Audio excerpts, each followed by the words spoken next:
Welcome back at X Coins Hub. In 1973, the United States Mint was entering its second decade of producing the Kennedy half dollar, a coin that had first been introduced in 1964 following the assassination of President John F. Kennedy. It was more than just a coin. It was a symbol of national mourning and remembrance, one that quickly became a staple in both circulation and collection. By the early 1970s, the design had become familiar. Kennedy's profile on the obverse, the presidential seal on the reverse. The coin was produced in large quantities at both the Philadelphia and Denver mints, as well as in proof sets from San Francisco. The 1973 Kennedy half dollar was not released for general circulation. Instead, it was produced exclusively for inclusion in mint sets, a detail that would later make any deviations from the norm stand out even more. With a total mintage of over 2.5 million at the Philadelphia Mint and over 3.5 million at Denver, the coin was by no means rare, at least, not on the surface. But deep within that massive production run, a very particular anomaly emerged. One that wouldn't be fully understood for decades. John Mallory, a retired railroad engineer from Michigan, had spent his post-career years diving headlong into coin collecting. What started as a hobby in his youth became a full-blown passion. By 2012, he had acquired hundreds of mint sets, always searching for anything that looked out of place. He was methodical, patient, and persistent. One evening, while examining a 1973 mint set under his bright desk lamp, he noticed something odd about the Denver minted half dollar. It wasn't immediately apparent. There was no dramatic off-center strike, no glaring die break. But the coin felt different in his hand. Weighing the coin on his precision scale revealed the first hint. It was slightly heavier than the standard 11.34 grams. Not by much, barely noticeable, but enough to raise a red flag. Under magnification, John examined the rim, then the edge. To his surprise, the coin had the faintest trace of a reeded edge, something not typical for Kennedy half dollars. More intriguing still, the surface texture was subtly different, slightly shinier, as though it had been struck on a planchet not intended for half dollars. Suspecting something unusual, he sent the coin to a third-party grading service. Weeks passed, and the results arrived with an unexpected note. The 1973 D. Kennedy half dollar was struck on a foreign planchet, possibly intended for use in a commemorative or experimental coin run. The weight and composition didn't match any known U.S. half dollar specifications. The possibility that the coin had been mistakenly struck on a planchet intended for a foreign contract coin sent a wave of excitement through the numismatic world. Initially, skepticism ran high. The Mint had no official record of using alternate planchets during the 1973 production run for Kennedy halves. But further metallurgical tests confirmed the anomaly. The coin contained a nickel-brass alloy, not found in any standard issue. Experts began to speculate. Had a leftover planchet from a foreign coinage contract been accidentally used? Or was it part of a trial strike that inadvertently escaped into a mint set? As word of the discovery spread, more collectors began scrutinizing their 1973 mint sets, hoping to find another such error. A handful surfaced over the next few years, perhaps 6 in total, each sharing the same abnormal weight and metallic content. The value of these coins began to climb. In 2015, one such coin, in near-perfect condition, sold at auction for over $19,000. By 2020, demand had surged. The limited number of known examples, combined with the enduring popularity of the Kennedy half dollar, pushed prices higher. Collectors were no longer just seeking mint-condition coins. They were hunting for that trace of unexpected metal, the weight anomaly, the surface shine that hinted at something extraordinary. Mallory, though never one to boast, had become something of a legend in numismatic circles. He was invited to speak at conventions, and his discovery was published in leading coin journals. Yet, it wasn't the fame that excited him most, it was the mystery. How could such a coin exist in a process so carefully monitored? The answer, as it turned out, lay buried in the complex operations of the Mint itself. Records from the early 1970s showed that the U.S. Mint had been striking coins for several Caribbean nations around that time, including Jamaica and the Bahamas. Many of these coins use similar nickel-brass compositions, and planchets very close in size to the U.S. half dollar. It was entirely plausible that a leftover foreign planchet, similar in diameter but slightly different in weight and alloy, had found its way into the wrong press. Because the 1973 halves weren't meant for circulation and were only available in sealed sets, it's likely that such an error went unnoticed for decades. The twist came in 2021, when another collector discovered a 1973 Kennedy half-dollar with not only the foreign planchet characteristics, but also a slight double strike. The doubling was faint, barely visible to the naked eye, but under magnification, the details of Kennedy's chin and the F in half revealed the telltale shadow of a second, lighter impression. This discovery added another layer of complexity. Had the error coins been part of an unofficial test batch? Had something gone awry on a day when experimental strikes and regular production overlapped? Theories abounded, but no definitive answers came. The Mint maintained that no experimental strikes were sanctioned for 1973 Kennedy halves. Yet, multiple examples now existed that contradicted this. For collectors, this ambiguity only added to the coin's allure. Today, the 1973 Kennedy half-dollar error coin, particularly those struck on the foreign planchet, is considered one of the most intriguing modern rarities in U.S. coinage. Values vary based on condition, metallurgical composition, and presence of secondary errors like double strikes. Recent auction records show prices ranging from $12,000 to well over $38,000 depending on provenance and grading. What makes the coin so captivating isn't just its rarity or value. It's the journey from obscurity to recognition, from overlooked mint set to auction house spotlight. It's the idea that even in a tightly controlled system, human oversight, equipment quirks, or simple randomness can create something entirely unique.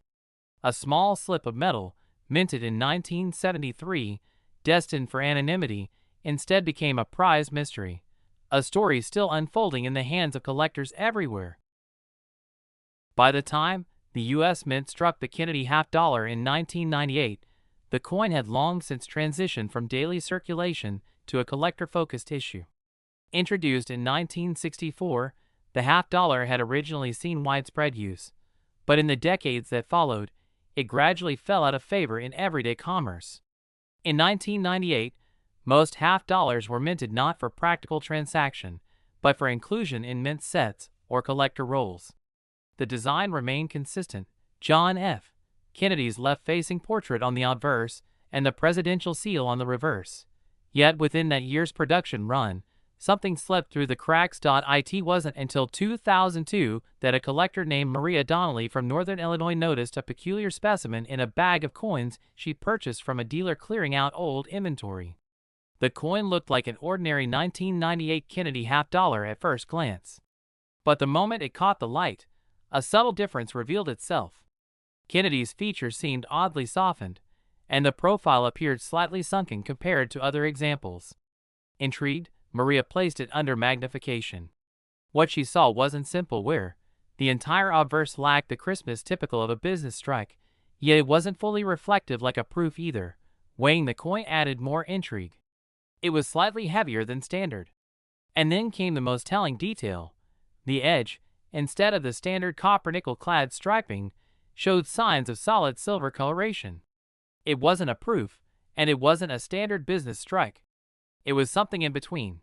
She contacted a regional coin show expert, who raised an eyebrow before referring her to a metallurgical lab. The analysis was stunning. The coin was struck on a 90% silver planchet. But the U.S. Mint had not officially released 90% silver Kennedy half-dollars for circulation in 1998. The only silver half-dollars in 1998 were in the Robert F. Kennedy commemorative proof sets and certain special mint products. But Maria's coin wasn't from those. It had all the hallmarks of a regular strike, except for the metal. Word traveled fast. Coin World ran a feature. Forums lit up. Could it have been a rogue planchet? A leftover from another mint run? Further complicating matters, the coin bore a Philadelphia mint mark. Yet, 90% silver coins weren't supposed to be struck in Philadelphia that year at all. Curiosity turned into full-blown investigation. Other collectors began combing through their 1998 half-dollars. Within 6 months, 4 more examples surfaced, each bearing similar traits. each struck in Philadelphia, each on a 90% silver planchet, and each lacking the deeply mirrored surfaces of a proof. The theory gained traction that these coins were the result of a transitional error, perhaps an accidental usage of older silver planchets during a routine strike. As auction houses caught wind of the phenomenon, demand exploded. Initially dismissed as anomalies or misidentified proofs, once authenticated, they drew attention as bona fide mint errors. The first known sale was modest, around $2,000 in late 2003. But the second, graded MS-67, with a certification of silver content, sold for $7,500 the following year. Then, in 2007, a third example went to auction with intense bidding. The final price stunned everyone, $14,200. The coin's value evolved in sync with its legend. Numismatic scholars began publishing articles. Some theorized that these silver planchets were left over from a canceled commemorative project. Others suggested a clerical error, a batch of silver blanks mistakenly fed into presses meant for standard business strikes. The mint never issued a public explanation, and no record surfaced to clarify the event. That silence only added to the mystique. Maria's discovery became the centerpiece of her collection. Her original coin, now graded and encapsulated with documentation of its metallurgical testing, drew invitations to national conventions. More collectors took up the search, digging into mint sets, rolls, and dealer stockpiles, hoping to find another silver-based 1998.1 twist further deepen the mystery. A collector in Oregon discovered a 1998 Kennedy half-dollar bearing all the traits of Maria's find: silver composition, sunken strike, lack of proof polish, but with one subtle and peculiar distinction: the reverse had faint doubling along the word States. It was barely visible without magnification, but it raised a question that had gone unconsidered. Was this a one-time error, or had multiple flawed processes converged in the same run? Examination of the Oregon coin revealed light die deterioration and slight misalignment. Experts suggested that the die used had been nearing the end of its cycle. Combined with the harder silver planchet, which behaved differently under pressure than the typical clad material, the result was this imperfect doubling. It wasn't a traditional doubled die, but a byproduct of pressure variance and die fatigue. Collectors now had two angles: the transitional error of the wrong planchet and the mechanical error of the misaligned strike. And when the two intersected in one coin, the desirability spiked. The Oregon specimen sold in 2012 for nearly $19,000. Over time, the number of confirmed silver planchet 1998 half-dollars remained low. Only 7 fully authenticated examples were known by 2020. Each had subtle variations, slightly different weights, different degrees of strike sharpness, but all shared the central anomaly of the silver planchet and lack of proof finish. The rarity was undeniable, but the full origin story remained elusive. In 2021, a Freedom of Information Act request was filed by a numismatic historian seeking internal mint communications from that year. The results, while inconclusive, hinted at a temporary switch in planchet supply around mid-1998 due to a vendor delay. Some theorized this may have led to a limited use of backup stock, possibly including silver blanks. Though the documents never named the Kennedy half-dollar directly, circumstantial links lined up. The market adjusted. Coin grading services began listing the anomaly as an unofficial silver strike or transitional planchet error. The nomenclature solidified its position in modern error coinage. Collectors now eyed their 1998 half-dollars not for brilliance, but for weight, edge color, and metallic resonance. The value of these rare pieces continued to climb. A coin graded MS-66 sold in early 2023 for $24,000. One particularly sharp specimen, with a slightly off-center strike adding to its uniqueness, fetched a record $33,500 just 6 months later. Today, the 1998 Kennedy half-dollar struck on a silver planchet remains one of the most mysterious modern mint errors. Its value has soared not simply because of the silver, but due to the layers of uncertainty, the lack of mint acknowledgement, and the sheer improbability of its existence. Each one tells a story of oversight, of accidental survival, and of quiet transformation, From unnoticed factory slip to collector treasure. As the community continues to search and speculate, these few silver 1998s stand not just as valuable coins, but as fragments of a puzzle the mint may never fully piece together. Their mystery, like the man whose profile they bear, remains quietly powerful, enduring, and forever watched by those who understand the weight of history struck into metal. By the time the U.S. Mint issued the 2021 Kennedy half-dollar, the coin had evolved into a quiet staple among collectors rather than a widely circulating piece of currency. While its origins date back to 1964 as a tribute to a fallen president, the Kennedy half-dollar in modern times had become more symbolic, produced primarily for collectors, and often distributed through mint sets or sold in rolls and bags. In 2021, the Philadelphia Mint struck these coins in large quantities, over 12 million in fact, making them seem anything but rare. Yet amid these millions, a strange anomaly emerged, unnoticed at first, concealed in plain sight. It was a coin dealer in Virginia, Curtis Heller, who first sensed something was off. While sorting through uncirculated 2021 P rolls, destined to be bundled into standard packages for sale, his fingers paused on one coin. It looked like all the others. Kennedy's left-facing profile, the familiar sheen of modern clad composition, and the P mint mark sat where expected. But the coin felt slightly different, thicker, with an off-balance weight that made it tip awkwardly when spun. He ran his thumb across the rim and noticed it was smoother than it should be. There were no clean reading lines, only faint impressions where ridges should have been. Heller brought out a scale. The coin was nearly a gram heavier than its standard 11.34 grams. Immediately, suspicion turned to curiosity. What could this be? Under magnification, the surfaces told another story. The fields were unusually glossy, not quite proof-like, but with a reflective shimmer that was inconsistent with other uncirculated examples. The relief of Kennedy's profile was slightly exaggerated, as though struck with higher pressure or perhaps from a die that had not been properly tempered. An X-ray fluorescence scan confirmed something even more perplexing.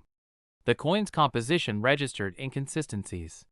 While primarily copper-nickel, as expected, there were trace elements of zinc and a slightly higher nickel content than standard.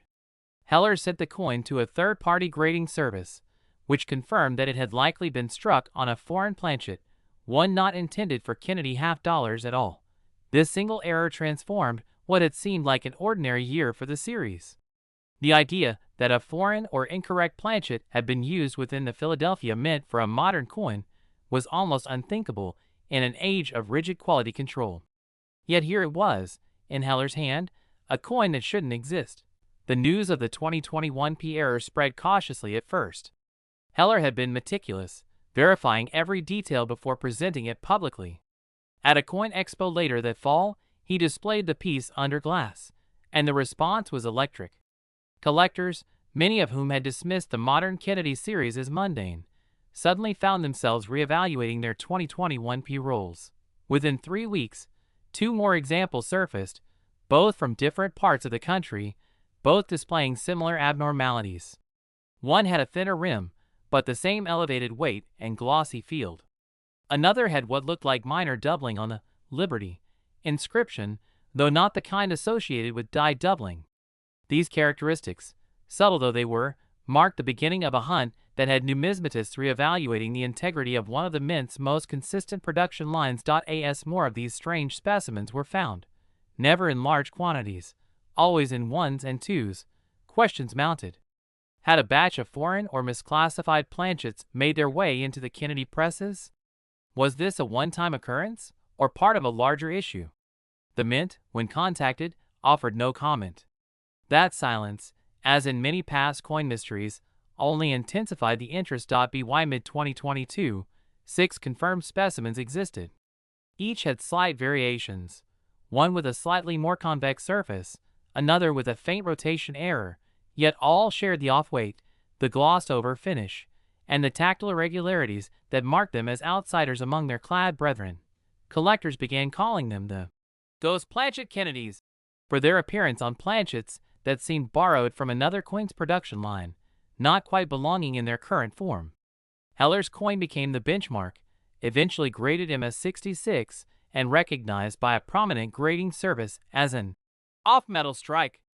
In the first auction it appeared in, the coin surprised even seasoned investors. Initially estimated at around $4,000, it soared past that in less than 5 minutes, finally hammering at $12,800. Soon after, the second example, with slightly more wear and a small surface mark, sold for $9,300. The third fetched just under $11,000, but the value continued to evolve. As more collectors became aware, the market responded with urgency. Era collectors, in particular, began to watch Kennedy listings more closely. The coin, often overlooked in modern collections, suddenly held prestige again. Forums buzzed with speculation. Was the alloy variance due to a misfeed? Was it a test blank mistakenly pressed? Theories swirled. One prominent hypothesis suggested that the mint had conducted experimental trials with planchet suppliers early in 2021 due to global metal shortages and pandemic-era shipping delays. If so, perhaps a handful of unapproved blanks were accidentally used. Without official confirmation, no theory could be proven. And yet, that ambiguity became part of the value proposition. Then came a twist no one anticipated. A collector in Arizona, reviewing a sealed roll from the Philadelphia Mint, found not just one, but two error coins back-to-back. One displayed the known planchet characteristics, off-weight, subtle shine, shallow rim. But the second had something entirely new, a faint die crack running from Kennedy's neckline through the motto, "In God We Trust." This kind of die crack wasn't unprecedented, but its presence on a misstruck coin raised new questions. Was the die weakened by the improper hardness of the planchet? Did repeated striking against an incorrect metal cause die stress that hadn't been noticed in real time? The possibility turned a technical curiosity into a full-blown numismatic mystery. When the die crack example went to auction, it shattered expectations again. Described as a compound error strike, it drew attention from international collectors as well. It ultimately sold for $17 for $100. From that point forward, the 2021 P. Kennedy half-dollar transitioned from an overlooked release to a modern legend in the making. Collectors who had never before given the year a second glance now examined their holdings. Dealers requested authentication tools. Grading services reported a spike in submissions from 2021 P rolls. What had begun as a single misaligned weight had become a trail of breadcrumbs pointing to something deeper, a lapse in protocol, a ripple in the mint's famously tight operations, a moment of error that breathed life into a forgotten denomination, and with scarcity came value. By the end of 2023, top-grade examples were regularly fetching 5 figures. Even lower-grade versions, provided they showed the hallmarks of the foreign planchet, were selling between $2,500 and $4,000. Enthusiasts predicted that the best specimens, those with multiple errors, high grade, or accompanying anomalies like die cracks, would soon approach or exceed $25,000. The market recognized what had happened, not just in terms of rarity, but significance. This was a 21st century error, a modern mistake in an era of automation. That it had happened at all was as stunning as the coin's existence. And for the collectors who discovered them, it was proof that numismatics still held surprises, even in the most unassuming corners. Kennedy's profile, cast in alloyed metal over decades, now carried a new legacy. It wasn't just a face of memory anymore, but a marker of hidden potential, where even in the newest strikes, history could take a turn. The 2021 P error coin stood as a symbol of that enduring unpredictability, a testament to oversight and rarity merging in perfect, accidental harmony.